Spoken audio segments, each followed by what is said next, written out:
አርእስተ ዜናም የአሜሪካ አፍሪካ የመሪዎች ጉባኤ ኢትዮጵያን ባለፉት 2 ዓመታት የደረሰባትን ምክንያታዊ የዲፕሎማሲ ጫና ለማስረዳት መልካም አጋጣሚን የፈጠረ መሆኑን የጠቅላይ ሚኒስትሩ የብሔራዊ ደህንነት አማካሪ ሚኒስትር አምባሳደር ሬድዋን ሁሴን ተናገሩ።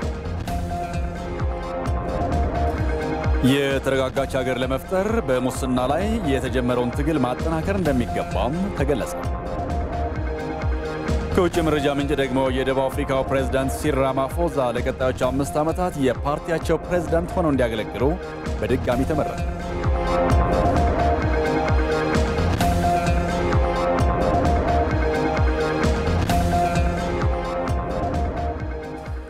ተነስተልን በድጋሚ እንደምናመሻችሁ ከኢትዮጵያ ቴሌቪዥን ኢቲቪ 57 እንደቀጠለ ነው። ጌታቸው ይግዛው ነኝ። በቅድሚያም የአሜሪካ አፍሪካ የመሪዎች ጉባኤ ኢትዮጵያን ባለፉት 2 ዓመታት የደረሰባትን ምክንያታዊ የዲፕሎማሲ ጫና ለማስረዳት መልካም አጋጣሚን የፈጠረ መሆኑን የጠቅላይ ሚኒስትሩ የብሔራዊ ደህንነት አማካሪ ሚኒስትር አምባሳደር ሬድዋን ሁሴን ተናገሩ። በዚህም መድረኩ የኢትዮጵያና የአሜሪካ የዲፕሎማሲ ግንኙነትን ለማሻሻል ትልቅ አበርክቶ እንዳለው አምባሳደር ሬድዋን ሁሴን አስረድተዋል።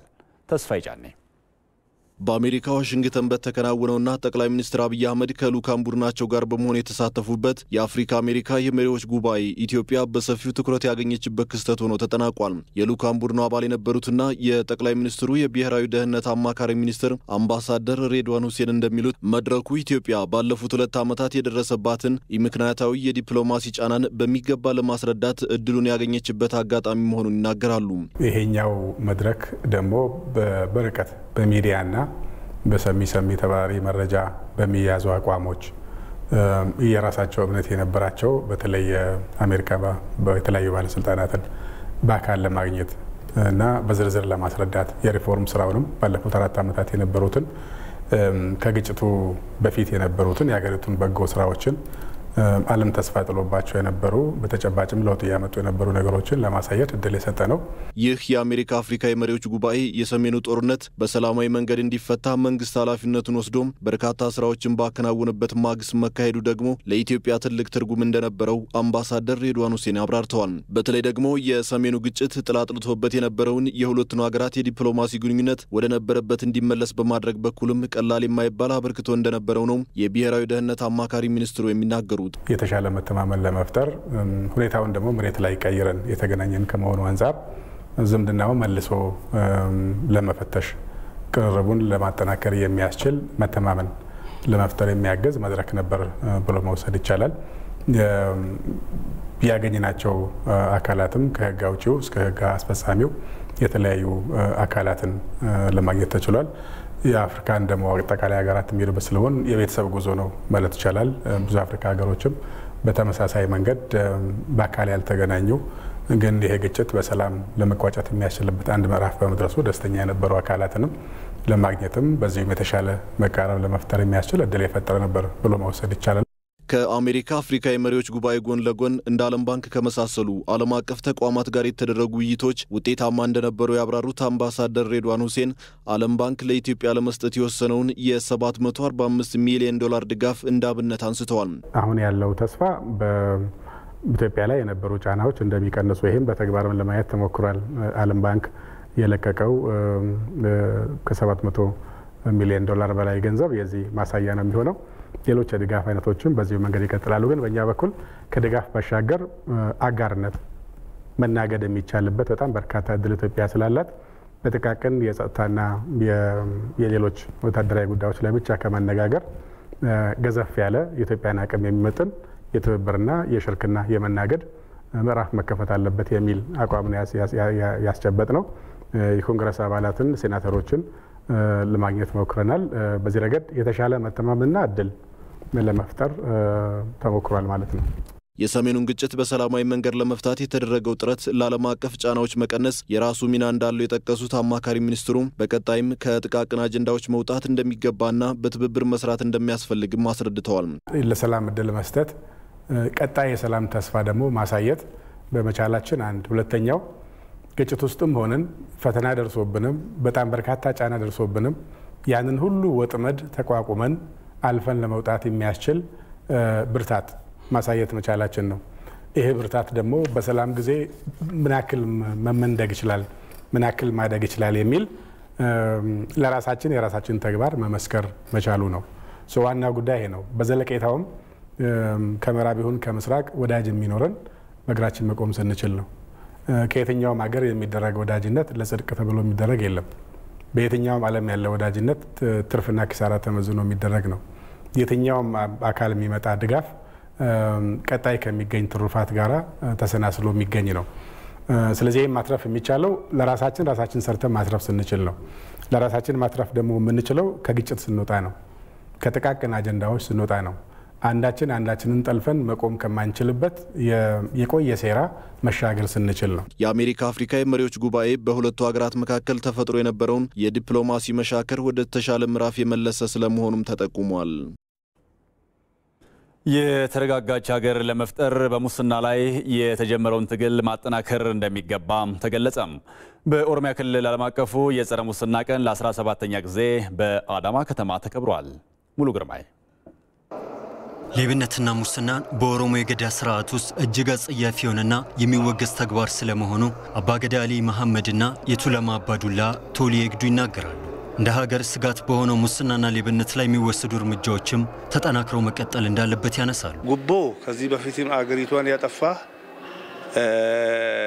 በሽታ ነው አሁንም ደግሞ መደገም የለበትም ይሄ ነገር መስተካከል አለበት ሌቦች አገር አጥፊዎች መታሰር አለባቸው መጠየቅ አለባቸው የዘረፉት ንብረት ደግሞ መመለስ አለባቸው ይሄ ደግሞ በሚዲያና በሬዲዮ በፎከራ ሳይሆን በእውነት ተግባራዊ እንዲሆን ነው የምንፈልገው መንግስት ከላይ እስከ ታች ወርዶ ሙስና ትንሽና ትልቅ አይባልም ከላይ እስከ ታች ድረስ የሚቆጣጠር ከሆነ ጥሩ አለበለዚያ ከፍተኛ ችግር ነው ለአገሪቷ ራሱ የአገሪቷ ውድቀት ትምራሱ የሚያመጣ እሱ ነው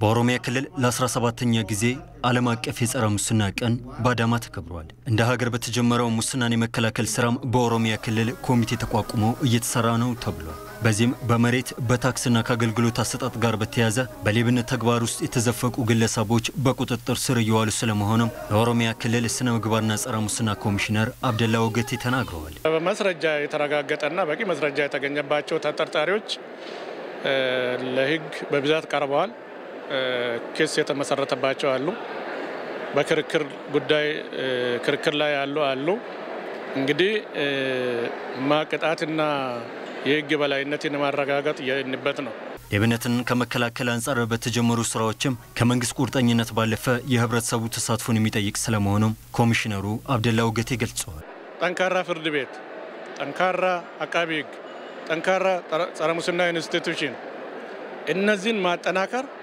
ነፃነታቸውን ገለልተኝነታቸውን ጠብቆ እንዲሰሩና ራሳቸው ከሙስና ይጸዱ እንዲሆኑ ራሳቸውን በራሳቸው የሚቆጣጠሩ ከሙስና ጸርቶ የሚሰሩ ኢንስቲትዩሽን ማጠናከር ነው ሌላው ማህበረሰብን ነው ሙስናው የሚፈጸመው ሌብነቱ የሚፈጸመው በማህበረሰብ ውስጥ ነው ተጎጂውም ማህበረሰብ ነው ሰራቂውም ሌባውም ከማህበረሰቡ የወጣ ነው ስለዚህ ማህበረሰቡ ጠንክሮ ማስራት አለበት በዘላቂነት ሙስናን ከመከላከል አንጻር በስነ ምግባር የታነጸ ዜጋን ማፍራት ላይ ከቤተሰብ ጀምሮ ትምህርት ቤቶች የሃይማኖት ተቋማት ሲቪክ ማህበራትና ሚዲያዎች የበኩላቸውን አስተዋጽኦ ሊያበረክቱ እንደሚገባም ተነስቷል ኦሮሞ የገዳ ስርዓት አመራሮችም በሀገሪቱ እየተንሰራፋ የመጣውን ሌብነትና ሙስናን ከመዋጋት አንጻርም ህዝቡ ተሳትፎ ሊያደርግ ይገባልም ብለዋል ዩኒቨርሲቲዎችን ራስ ገዝ ለማድረግ በመንግስት የተጀመረው ስራ የተቋማቱን አቅም የበለጠ የሚያጠናክር መሆኑ ይገለጻል። በ2015 ዓ.ም የአዲስ አበባ ዩኒቨርሲቲ የራስ ገዝ አስተዳደር ስርዓትን እንደሚተገብር የገለጸ ሲሆን በቀጣይ ደግሞ ሁለተኛ ትውልድ ዩኒቨርሲቲዎች ተቋማዊ ነፃነትን እንደሚጎናጸፉ ትምህርት ሚኒስቴር አስታውቋል። መግደላዊ ደረጀ ተጨማሪ አላት። የከፍተኛ ትምህርት ተቋማት የራስ ገዝ አስተዳደር የአካዳሚያዊ፣ የፋይናንስ፣ የአስተዳደራዊና የሰው ሀብት አስተዳደር ነጻነትን የሚያጎናጽፍ ነው። ከተጠያቂነት ጋር የሚሰጣቸው ነጻነት ተቋማቱን ከማዘመንና በዓለም አቀፍ ደረጃ ተወዳዳሪነታቸው እንዲጨምር ያስችላል ተብሎ ታምኖበታል። የራሳቸውን መዋቅር በመዘርጋት አስተዳደራዊ ነጻነታቸውን የሚተገብሩ ሲሆን በፋይናንሱ ዘርፍ የተቋሙን ሀብት ለማመንጨት የሚያስችል እንቅስቃሴ ለማድረግ የሚያስችል መብትን ይሰጣል። የመምህራንና ሌሎች ባለሙያዎችን በራስ መስፈርት መቅጠርና ማስተዳደር እንዲሁም የተማሪ ቅበላ ላይ መወሰን የራስ ገዝ አስተዳደር ስርዓት ለከፍተኛ ትምህርት ተቋማት የሚያስገኘው ጠቀሜታ ነው። ከዚህ ቀደም በአዲስ አበባ ዩኒቨርሲቲ ተሞክሮ የነበረው የዩኒቨርሲቲዎች ራስ ገዝ አስተዳደር እንደ ዩኒቨርሲቲዎቹ እድሜና ወቅታዊ አቋም በሂደት ወደ ትግበራ እንደሚገባ በትምህርት ሚኒስቴር የአስተዳደርና መሰረተ ልማት ጉዳዮች ስራ አስፈጻሚ ዶክተር ሰለሞን አብርሃ ተናግረዋል። ተቋማትን ነጻ የምናደርገውም ቀስ በቀስ ነው፣ ባንዴ አይደለም። ሁሉን ተቋማት ነጻ እናደርጋለን የሚል ቅድም የለንም። የኛ እቅድ በዚህ ዓመት አንድ ዩኒቨርሲቲ ነጻ እናደርጋለን፣ ተቋማዊ ነጻነት ይጎናጸፋል። ከዛ በኋላ ሌሎች ዩኒቨርሲቲዎች በቀጣይ 2 ዓመት ደግሞ የተወሰኑ ዩኒቨርሲቲዎች ይህንን ይከተላሉ ብለን ነው የምናስበው። ለተቋማዊ ነጻነት ክራይቴሪያ ሴት አድርገናል። እኛ አንድ ተቋም ነጻ ለመሆን ሚኒመም ሪኳየርመንት ማሟላት አለበት የሚል ያስቀመጥነው አለ።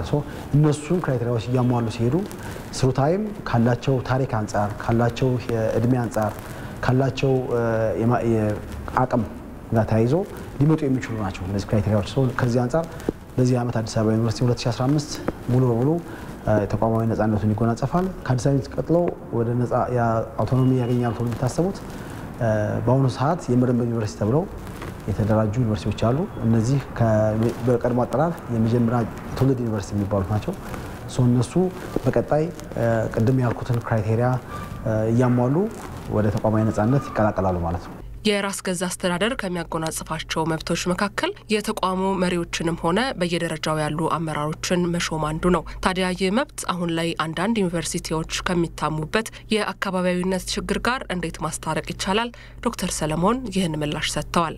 ተቋማዊ ነጻነት ሲጎናጸፍ ተቋሞች ሀገራችን ያው ህብረ ብሔራዊ ሀገር ነው ያለችን፣ ህብረ ብሔራዊ አሰራርን ሊያጎናጽፉ በሚችሉ አግባብ የሚደራጁ ነው የሚሆኑት ማለት ነው። ሁለተኛ ተቋማት የሰው ኃይላቸውን የሚያሟሉት ቅድም እንዳልኩት በብቃት ነው የሚሆነው። ተቋማት በብቃት ከቦርድ ጀምሮ እስከ ከፍተኛ አመራር ድረስ ወይ እስከ ሰራተኛ ድረስ ብቃት ያሉ ሰዎች ናቸው በዛ መልኩ እየተወዳደሩ የሚገቡ። ስለዚህ ህብረ ብሔራዊ እንዲሆኑ ይጠበቃል። ያን የአሰራር ስርዓት የዘረጋ ተቋም መሆን መቻል አለበት። ያንን ሲያሟላ የአካባቢዊነት የምንለው አሁን ያለው ችግር በእርግጠኝነት መሻገር የሚችል አንድ ድል የሚፈጥር አሰራር ስርዓት ይሆናል ብዬ ነው የማስበው። እንደ ተቋማቱ እድሜና ያሉበት የትምህርት ጥራት ደረጃ የዩኒቨርሲቲዎች የራስ ገዝ አስተዳደር ስርዓት የሚተገበር ሲሆን ትምህርት ሚኒስቴር ክትትልና ቁጥጥር የሚያደርግበት አግባብ እንዳለም ዶክተር ሰለሞን አብርሃ ተናግረዋል። ራስ ገዝ ዩኒቨርሲቲ ስንባል ሙሉ በሙሉ ከመንግስት ቁጥጥር ውጭ ይወጣሉ ማለት አይደለም። ኮንቲኒዩስ የሆነ ፕሮሰስ ነው፣ ቀጣይነት ያለው ሂደት ነው። ራስ ገዝነትና ተቋማት አሁንም ከመንግስት ገንዘብ የሚያገኙ ነው ይቀጥላሉ። በተወሰነ መልኩ ቀስ እያሉ ስሩ ታይም ሙሉ ነጻ የሚሆኑበት ደረጃ ይደርሳሉ። ከመንግስት የፋይናንስ ጥገኝነት ራሳቸውን ቀስ በቀስ ይወጣሉ ተብሎ የሚጠበቀው። ከዛ ድረስ የመንግስት ተቋማት ናቸው። በትምህርት ሚኒስቴር ቦርድ ሊመደብላቸው ይችላል። ቦርዱ ግን ኮምፒቲቲቭ የሆነ ከዚህ በፊት ከነበረው ሪቱን ስራ ወጥቶ በዋናነት ስትራቴጂክ የሆኑ ጉዳዮችን ሊመራ በሚችል አግባብ ይሆናል። የትምህርት ሚኒስቴር ሚናም በዋናነት አቅም የመገንባት፣ የመደገፍ፣ የመከታተል ሚና ይኖራል ማለት ነው። የትምህርት ጥራትን ማረጋገጥ፣ የተቋማትን የውስጥ ስርዓት ማሻሻል፣ ብቁ ዜጋ ማፍራትና የተቋማት ተወዳዳሪነት በራስ ገዝ አስተዳደር ስርዓት ለውጥ ይገኝባቸዋል ተብለው ተስፋ የተጣለባቸው ጉዳዮች ናቸው። በቀኑ የአራት ማዕዘን ዜና ወጃችን ላይ እንግዳ የነበሩት በትምህርት ሚኒስቴር የከፍተኛ ትምህርት ልማት ዘርፍ ሚኒስትር ዴኤታ ዶክተር ሳሙኤል ክፍሌ በንጉሱ ጊዜ የአዲስ አበባ ዩኒቨርሲቲ ራሱን በራሱ ያስተዳድር እንደነበረ አንስተዋል። ዩኒቨርሲቲዎቹ ሲመሰረቱ ጀምሮ በራሳቸው ብዙ ሀብት የሚያመነጩ በራሳቸው አመራር የሚሰሩ የደሞዝ ክፍያ ላይ ወጥነት የማይጠበቅባቸው ከሁሉ በላይ ደግሞ ተማሪዎችን ፈትነው የሚቀበሉ ከማዕከል ምደባ የማይደረግባቸው ፕሮግራም ለመክፈት ገበያውና ጥናት የሚያሳያቸው እንጂ በሆነ አካል የሚፈቀድላቸው አይደለም። ስለዚህ በሌላው ዓለም እንደ መደበኛ ስራ ነው የሚወሰድ። ይሄ ዩኒቨርሲቲ ከመሆን ጋር ዩኒቨርሲቲ ተፈጥሮ ከመጎናጸፍ ጋር የሚገኝ ነፃነት ነው።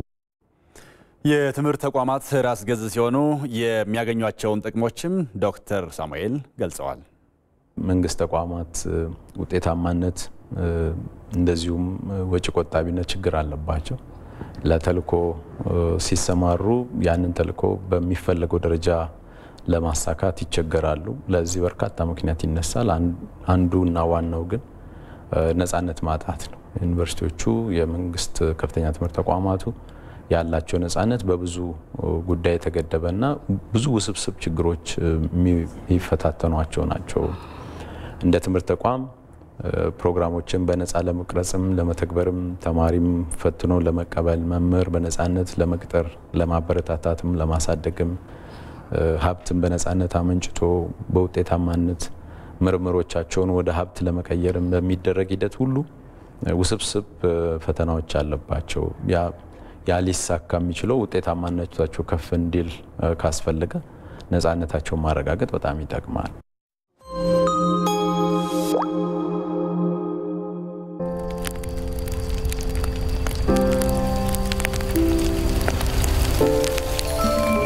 የዲጂታል ዘመን ያመጣውን በረከት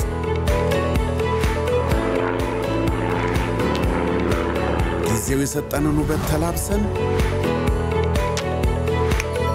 ባለንበት ያቀድነውን ከግብ በምናደርስበት ዘመን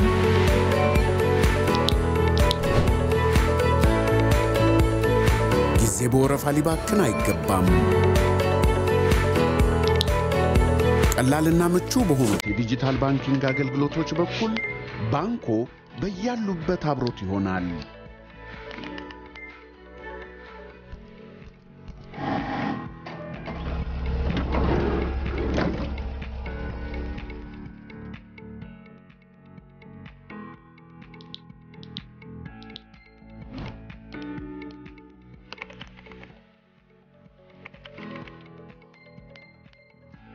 ከጊዜው ጋር አብረን እንዘምን።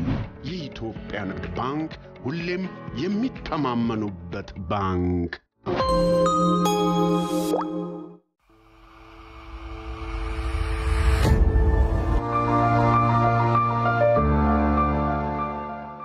ሌማት ማለት ብዙ ትርጓሜ አለው።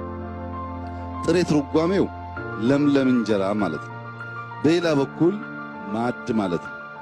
ሌማት ቤተሰብ የሚበላበት ማዕድ ነው። ሌማት ላይ ከተረፈ ከቤተሰብ ተረፈ ማለት ነው። ከቤተሰብ ከተረፈ ወደ ጎረቤት ሄደ ማለት ነው። በቤተሰብ ደረጃ የምግብ ራስን መቻል ጉዳይ ኢትዮጵያ ካረጋገጠች በሀገር ደረጃ ያለው የምግብ ራስን መቻል ሩጫ የሚሳካ ይሆናል ማለት ነው። በሚቀጥሉት 4 ዓመታት ዶሮን፣ ስጋን፣ ወተትን፣ ማርን፣ አሳን ማትረፍረፍ እንፈልጋለን። ይህን ማድረግ እንችላለን። ልክ እንደ ግሪን ሌጋሲው፣ ልክ እንደ ስንዴው፣ ልክ እንደ ችግኝ መትከሉ ተረባርበን በአንድ ድምፅ ህዝባችን አሳብረን ከሰራን እንችላለን።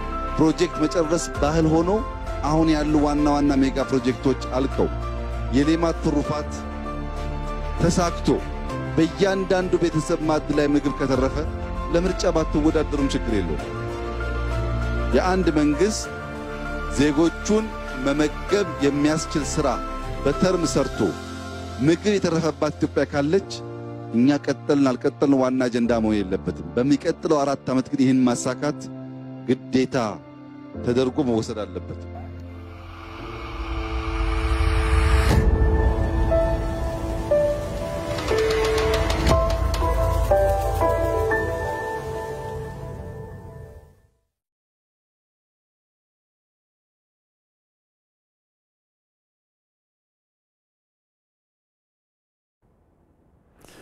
ዜናው እንደቀጠለ ነው። የታለመለት የነዳጅ ድጎማ ለሌብነት መጋለጡን ኮንትሮባንድና የሀብት ብክነትን በስፋት እየተስተዋለበት መሆኑን ባደረኩት የዳሰሳ ጥናት አረጋግጫለሁ ሲል የኢትዮጵያ የሕዝብ እንባ ጠባቂ ተቋም አስታወቀም። ተቋሙ በታለመለት የነዳጅ ድጎማ አተገባበርና አፈጻጸም ሂደት ባጋጠሙ ችግሮች ላይ ያካሄደውን የዳሰሳ ጥናት ይፋ አድርጓል። ዘገባው የኢዜአ ነው። አሚር ጌቱ ያቀርበዋል።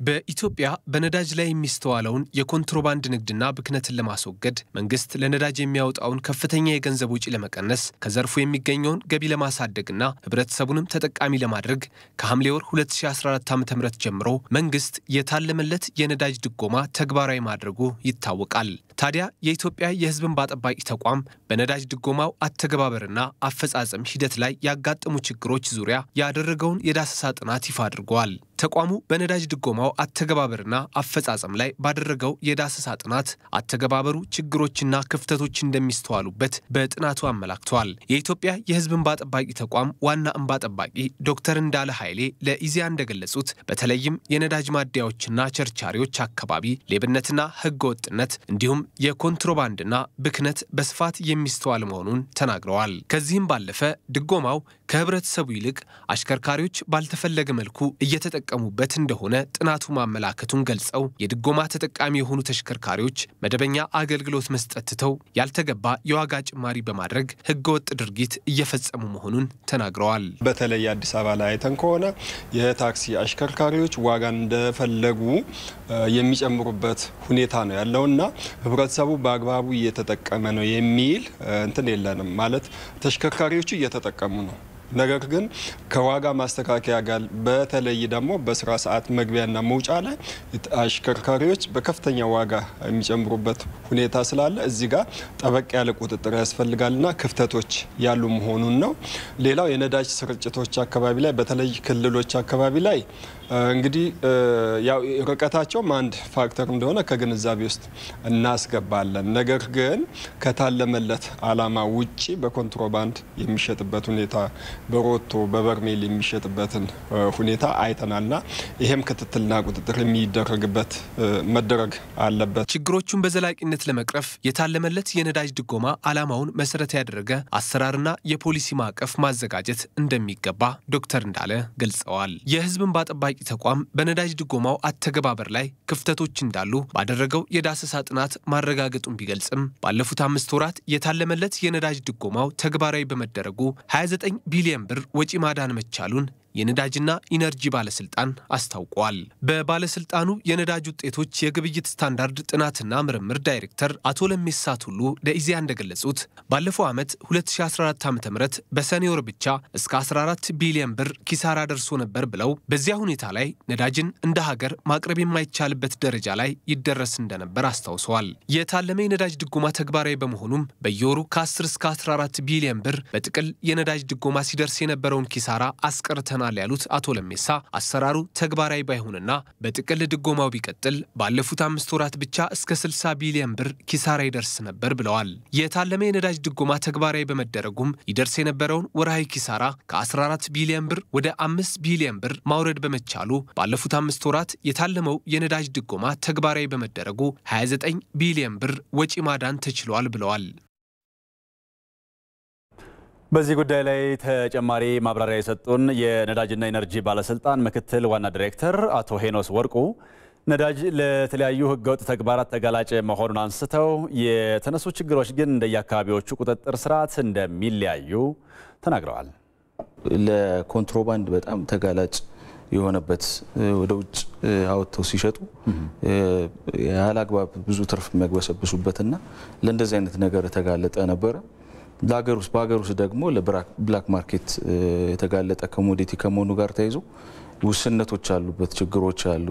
አሁን እንደምትለው ተሽከርካሪዎች ተጨማሪ ሰልቫቴው በማስገጠም ተጨማሪ ትርፍ በመሸጥ እንደዚህ ለማግበስበስ የሚጥሩበት ሁኔታዎች ናቸው ያሉትና ይሄ ማለት ግን ሙሉ በሙሉ እንደዚህ አይነት ችግሮች አሉ ማለት አይደለም። እንደዚህ አይነት ችግሮች ይስተዋላሉ አንዳንድ አካባቢዎች ላይ። የክልል መንግስታት በተለይ ጠንከር ብለው በያዙባቸው አካባቢዎች ላይ የተሻለ አፈጻጸም ያሉበት ሁኔታ ነው ያለው። ትንሽ ደግሞ ልል የሆነ የቁጥጥር ስርዓት ባለባቸው አካባቢዎች ወይም ክልሎች ደግሞ ያው ችግሩ ግዝፈት በዛው ልክ የሚታይበት ሁኔታዎች ናቸው። ምክትል ዋና ዳይሬክተሩ የሚታዩ ችግሮችን ለመፍታት በመረጃ ላይ የተመሰረተ ህጋዊ እርምጃዎችን እንደሚወሰድ የተናገሩ ሲሆን የድጎማ ስርዓቱም ሀገሪቱ የገጠማትን ችግር ከመፍታት አኳያ የተዘረጋ መሆኑ ሊታሰብ እንደሚገባ አሳስበዋል።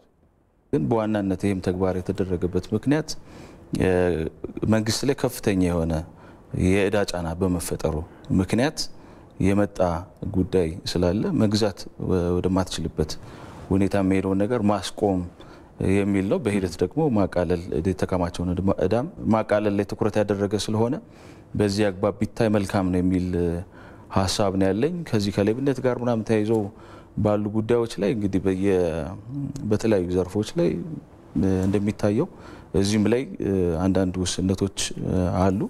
ያ ግን በተጨባጭ የሆነ መረጃና ማስረጃ ላይ ተመስርቶ በዛ አግባብ በህግ የሚታይ ነው የሚሆነው ማለት ነው። ከኢትዮጵያ ቴሌቪዥን በቀጥታ ወደ እናንተ የሚደርሰው ኢቲቪ 57 እንደቀጠለ ነው። አበይት ጉዳዮችን በድጋሚ እናስታውሳቸው።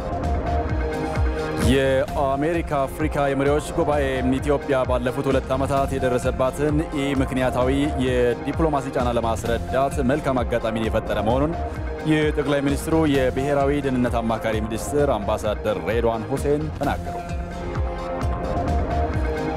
የተረጋጋች ሀገር ለመፍጠር በሙስና ላይ የተጀመረውን ትግል ማጠናከር እንደሚገባም ተገለጸ።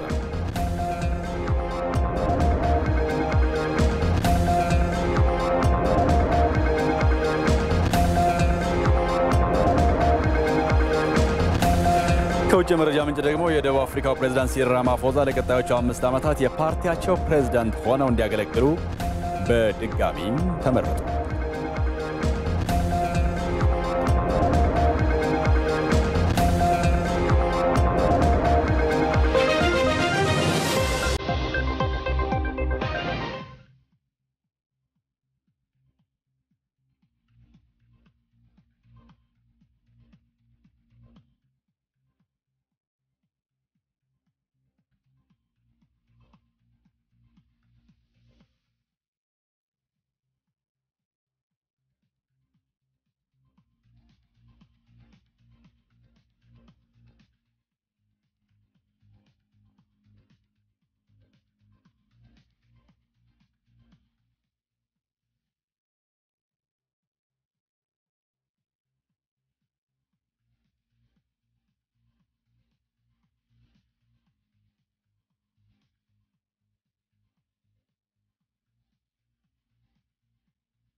የኢትዮጵያ ንግድ ባንክና የኦሮሚያ ህብረት ስራ ማህበራት ማስፋፊያ ኤጀንሲ ለአርሶ አደሩ የተቀላጠፈ አገልግሎት ለመስጠት የሚያስችል ስምምነት ተፈራረሙ። ስምምነቱ አርሶ አደሩ የግብርና ግብዓቶችን ግዢ በቴክኖሎጂ ታግዞ እንዲፈጽምና ዘመናዊ የክፍያ አገልግሎት እንዲያገኝ ያስችለዋል ተብሏል። መሐመድ አልቃድር ተጨማሪ አለው። የኢትዮጵያ ንግድ ባንክ ከኦሮሚያ ህብረት ስራ ማህበራት ማስፋፊያ ኤጀንሲ ጋር በመሆን አርሶ አደሩን በዲጂታል ፕሮግራም የተቀላጠፈ አገልግሎት እንዲያገኝ የሚያስችል ስምምነትን አድርገዋል። የኢትዮጵያ ንግድ ባንክ ፕሬዝዳንት አባይ ሳኖ ስምምነቱ አርሶ አደሩ የግብዓት ግዢዎችን በወቅቱ እንዲያከናውን ያግዘዋል ብለው አርሶ አደሩ ያሉበትን ውጣ ውረዶች የሚቀንስም ይሆናል ነው ያሉት።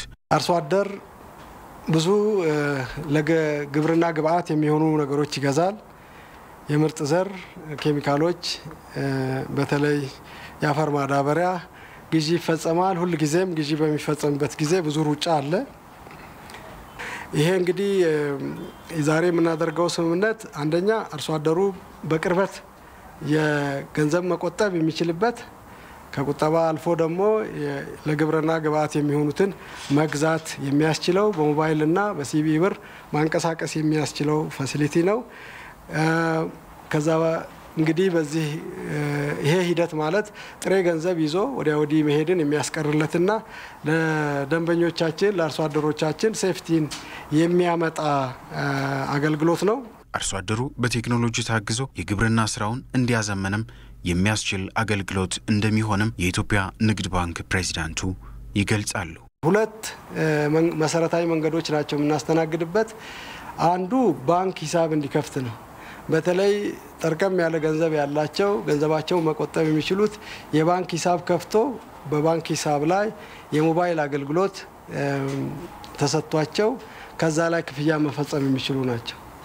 ይሄኛው ባንኩ የሚመርጠው ሙሉ የባንክ አገልግሎት ነው።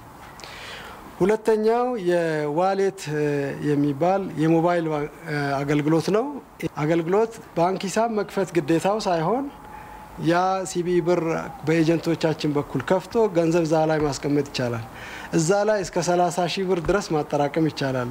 ለአሁኑ ወደፊት ጣሪያውን ከፍ ማድረግ ካስፈለገ አይተን ከፍ ሊደረግ ይችላል። 30,000 ድረስ ማስቀመጥ የሚችል አርሶ አደር እነኚህን ግብአቶች መግዛት ይችላል ማለት ነው። እሱ ባንክ መጥቶ የባንክ ሂሳብ መክፈትም ግዴታ ያልሆነበት አገልግሎት ነው። የኦሮሚያ ህብረት ስራ ማህበራት ማስፋፊያ ኤጀንሲ ኃላፊ ወይዘሮ መሰረት አሰፋ አርሶ አደሩ የግብርና ግብአትን ለመግዛት በርካታ መሰናክሎች የነበሩበት መሆኑን አንስተው በዲጂታል ፕሮግራሙ አማካኝነት ከጥሬ ገንዘብ ነፃ በሆነ መንገድ ግብአትን በቀላሉ እንዲያገኝ ያስችለዋል ነው ያሉት። ከሁለት ዓመት ወዲህ ራሱ አርሶ አደሩ ባንክ ፊዚካሊ ሄዶ እንዲያስረክብና ስሊፑ እንዲያመጣ ነበር የሚደረገው። ይሄም በጣም አድካሚ ነው። አንደኛ በባንኩም ላይ ወርፋ ያመጣል። አርሶ አደሩም መግሏላት ያው ፊዚካሊ መሄድ ስላለበት ብዙ ኪሎ ሜትሮችን አቋርጦ ባንክ መድረስ ስለነበረበት ችግር ነው። ስለዚህ ዲጂታል ለምን አናደርግም የሚለው ሐሳብ በእኛ ኤጀንሲ ሐሳቡ ቀርቦ የተለያዩ አማራጮች ኖረው አርሶ አደሩ አንደኛ ፊዚካሊ ባንክ መሄድ ሳያስፈልገው ካሉት አካውንት ሌሎች ባንኮችም ሊሆን ይችላል በአካውንት ላይ ብር ያለው አርሶ አደር ከአካውንቱ ተቀንሶ ቀጥታ ቆርጦ እንዲከፈልለት ሌላ ደግሞ ቅድም በተባለው በሌሎች በቴሌ ብር ሊሆን ይችላል የተለያዩ አማራጮችን በመጠቀም መክፈል ይቻላል። ይሄ ብቻም ሳይሆን መቆጠብ ባህሉም እየጨመረ ለመሄድ ይችላል። የመበደርም አቅም እየፈጠረ ሊሄድ ይችላል። ከቴክኖሎጂ ጋር ይተዋወቃል።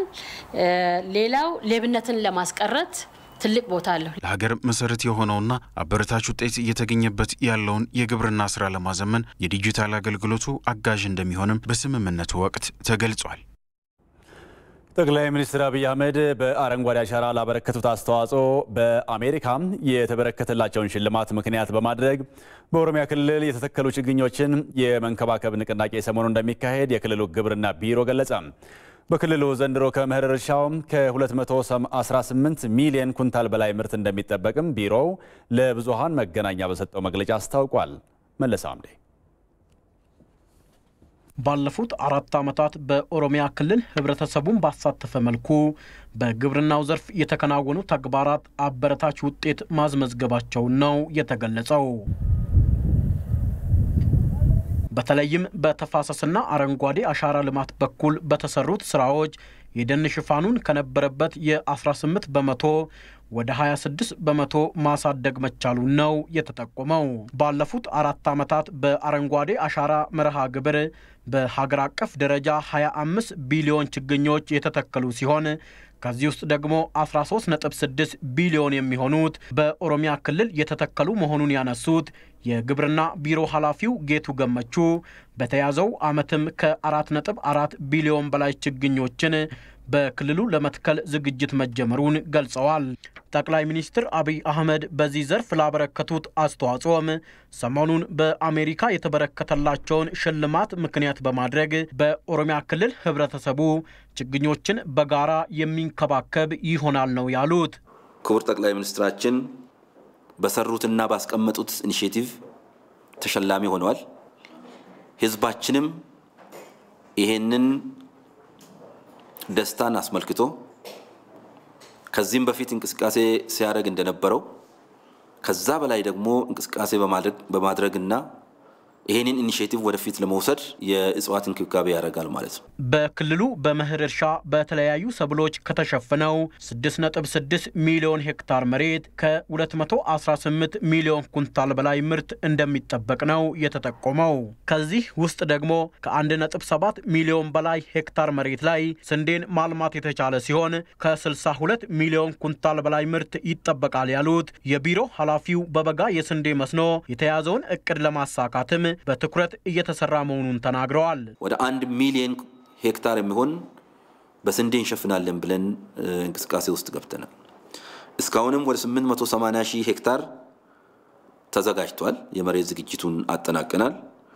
715809 የሚሆን ሄክታር ደግሞ በስንዴ ዘር ተሸፍኗል። በሌላ በኩል የምግብ ዋስትናን ለማረጋገጥ በ100,000 ሄክታር መሬት ላይ ሩዝና ከውጪ የሚገባውን የቢራ ብቅል ለማስቀረት በ175,000 ሄክታር መሬት ላይ የቢራ ገብስ ማልማት መቻሉን የጠቆሙት አቶ ጌቱ በተያዘው ዓመትም በ500,000 ሄክታር መሬት ላይ ሩዝ በማልማት ከውጪ የሚገባውን ምርት ሙሉ በሙሉ ለማስቀረት እቅድ መያዙን አንስተዋል።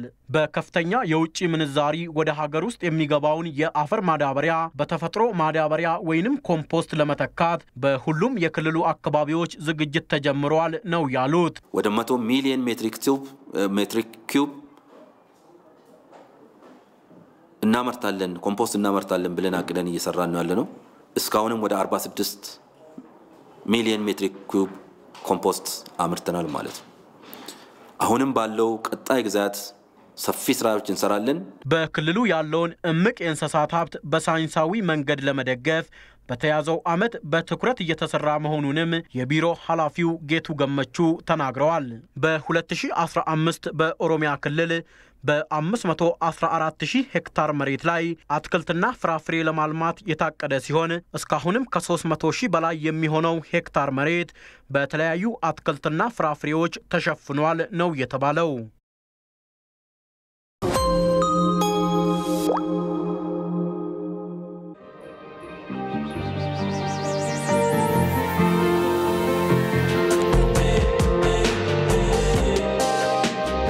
ብርቱ ጥረት ያማረ ውጤት ይሰጣል።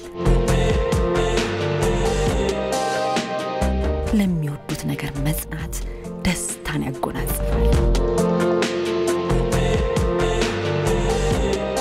የድካም ውጤትን መመልከት እርካታን ይቸራል።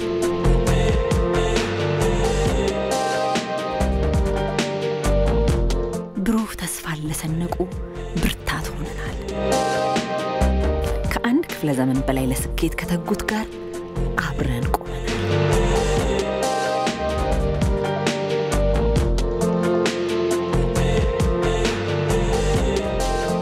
የኢትዮጵያ ልማት ባንክ የልማት አጋሩ።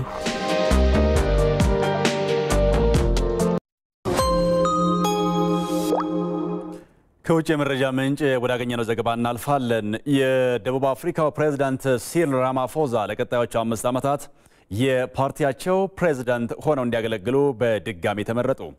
ገዢው የአፍሪካ ብሔራዊ ኮንግረስ ፓርቲ ANC 55ኛ ጉባኤውን በጆሃንስበርግ እያካሄደ ነው። ዳንኤል ብዙአየሁ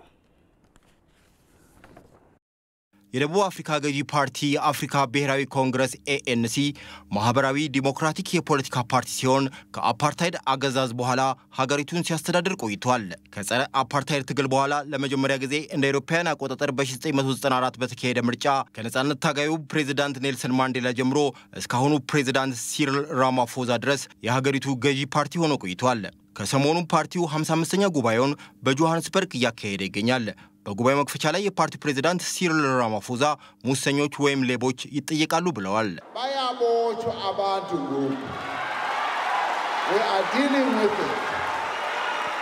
ገንዘብ የሰረቁ ሰዎች ወደ እስር ቤት እንዲገቡ እናደርጋለን። ሲሰርቁ የነበሩትን ህዝቡ አይቷል። አሁን ነገሮች ተቀይረዋል። ሀገራችንን በሙስና ሲያወድሙ የነበሩ ሰዎች ተገቢውን ቅጣት ያገኛሉ።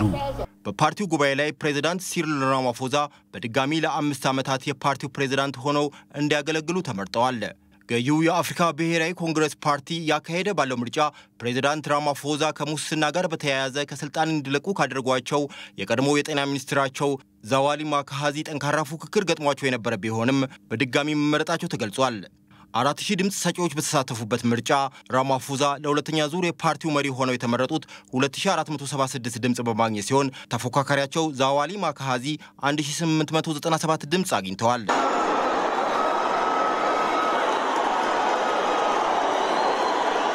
ፕሬዝዳንቱ ደጋፊዎች በምርጫው መደሰታቸውን ገልጸው መንግስት በቀጣይ ኢኮኖሚውን ለማሻሻል ጥረት እንዲያደርግ ጠይቀዋል። በውሳኔው ተደስተናል። አሁን የኤኤንሲ አባላትና መንግስት ሀገሪቱን መልሶ በመገንባት ላይ ማተኮር አለባቸው። በስራ ፈጠራና ድህነትን በማስወገድ ላይ ትኩረት አድርጎ መስራት ይገባል። ፕሬዚዳንት ሲሪል ራማፎዛ በድጋሚ ለቀጣዮቹ 5 ዓመታት የፓርቲያቸው መሪ ሆነው በመመረጣቸው እንደ አውሮፓውያን አቆጣጠር በ2024 በሚካሄደው ምርጫ ፓርቲያቸውን ወክለው የሚወዳደሩ ቢሆንም በሀገሪቱ የተንሰራፋው ሙስናና የኢኮኖሚ ድቀት ዋነኛ አጀንዳ ሆኖ መቀጠሉን የዘገቡት አፍሪካ ኒውስ፣ ዘ ጋርዲያንና ኤስኤቢሲ ናቸው። ዝርዝር የአየር ሁኔታ መረጃውን የትንበያ ባለሙያዋ ሳምራዊት አበበ ታቀርብልናል።